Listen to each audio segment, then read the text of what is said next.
Ahojte, dnes je 91. deň našej pomalej cesty okolo sveta a my sme s Peggy v starom meste Bare. Keď tu budete, máte dve možnosti. Ísť rovno touto branou hore, kde sú domčeky, reštaurácie a tam sa motať, alebo, ako fučí, alebo pôjdete dookola. Dneska strašne fučí. A pozrite, ako fučí.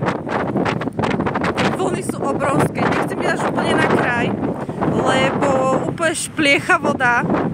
Ostrov je popredkávaný takýmito uličkami rôznymi, že môžete sa motať a uvidíte samú nádheru. No poď, Peggy, ideme, poď.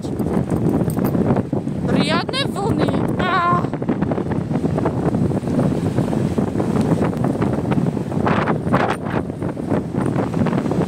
Peggy, čakaj! Idú veľké vlny.